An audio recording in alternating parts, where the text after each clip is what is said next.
30 seconds, stand by. We're doing it more and more. Coming up on G4, 13 full. We're doing it more often with fewer people. But by going live more often and in more places, are we really thinking about safety? 15 to 20 feet from any close-up power line. Even 20 feet is too close. This dish is inches away. An inch and a half, you can get in closer. Of course, it is a cable TV line. I think that's just dandy. Watch out, look. Jesus. I'm just kind of interested to see what's going to happen to all the power and all the cable TV here when that thing fires up. Push 250 watts of microwave energy through that cable. It has a tendency to get radiation. Pretty close to the line. Yeah, I know. That's what I'm trying to avoid. Potential for an accident. Well, luckily not on this day. But there is a general as to how far you should put your mast or dish up to a line. Mark Bell from Television Broadcast Magazine puts it best by saying the safest distance to a power line is 10 feet for the first 50,000 volts, with 4 inches added for each 10,000 volts above that. Maintain the 10 feet and double it if you're not sure. Here at KSTP, the rule of thumb is basically 3 truck lengths or 30 feet between your mast and a power line. How do you do that? Just figure out the length of your truck times 3. That's the easiest way to do it. When parking, then make sure that we don't have any power lines overhead, and we usually want to judge that at 2 lengths of the truck, which works out to about 35 to 40 feet. 35 to 40 feet, or 2 truck lengths, a distance to try and live by, or to try and save your life by. 11 upper at 1845. Satellite shots can be just as dangerous as microwave shots. We have the microwave mast up, satellite dish up for this shot for different reasons, but I won't go into that. But we have to check safety on all counts. Just as important to make sure that everything on top of that truck is far away from any obstruction. Power lines, lightning, trees, anything. Safety first. I wanted to make a point especially about night. This is shot at natural light. The best weapon you have with safety at night is first thing you do, hop out of the truck, grab your flashlight, use your spotlight in the truck, look at your dish, then look at your power lines. Too close, 2 to 3 truck lengths away. This is way too close. A simple flashlight or spotlight can save your life. It doesn't take much time at all. What I'm about to show you is some very graphic video from Des Moines, Iowa from September of 1997. The Channel 5 reporters probably never knew what hit them, but Bingham was conscious on the scene but badly burned. Kimberly Arms, also badly burned, was unconscious. One of them raised this tall microwave mast that extends from the top of their live van. It touched a power line along Franklin Avenue. That's when 13,000 volts shot through the van and the crew. As soon as the antenna went up, I heard a big bang. I looked down under the van, and the guy that was running the News 5, he collapsed under the van and burst into flames. So I jumped out of my truck, ran over here. About that time, the lady newswoman, she ran around to try to help him. She bent down, and it just sucked her right in, and she started on fire. Cautious witnesses tried to help the injured reporters get out, but the van was still electrified. I heard a scream, I saw the girl run around, and then I heard a pop, and I heard one last scream. She went down, and so I came over sprinting, and I told the rest of my kids that were playing with me, call 911. And I came over here, I started putting their backs and hands out with my shirt, fire. Mid-American power crews arrived shortly after the police and fire trucks. Spokesman Kevin Wakey says the 13,000 volts are more than enough to be deadly. Power tries to find the path of least resistance. It goes straight down. So if you make contact, it's going to go straight down and into the van, and that's apparently what happened in this case.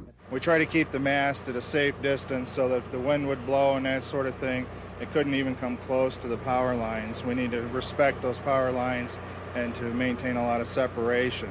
For whatever reason, the Channel 5 operator did not see the lines overhead that threatened his life.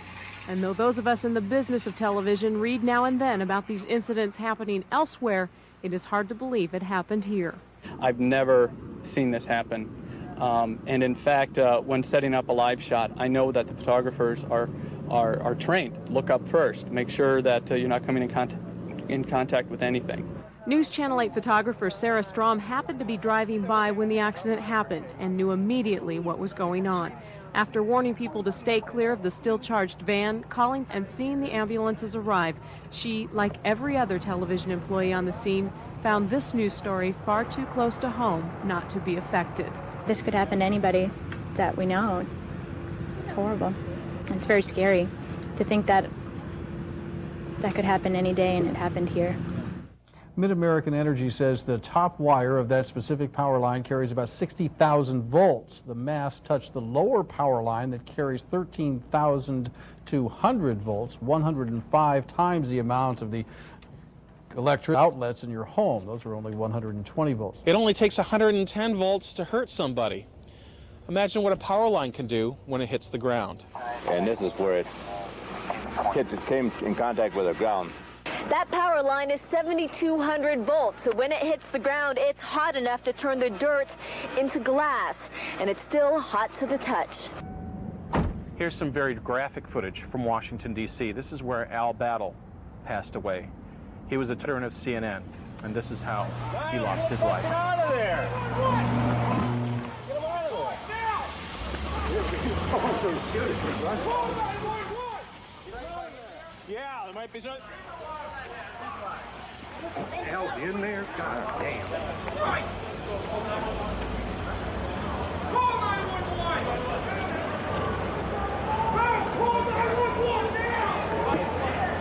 I'll come across. It's a terrible situation, and if you ever saw a situation with, like Al, I think it really gets your attention. Here's another example from Pittsburgh. Another van parked underneath power lines. On the internet, the World Wide Web, is a lot of information you can steal on E&G safety. So you can put it in writing and write your own safety training manual to get it in writing in policy form for your own newsroom and certify everybody. Another good place for information can be from your power company. Here's an example of just some things to think about from PG&E.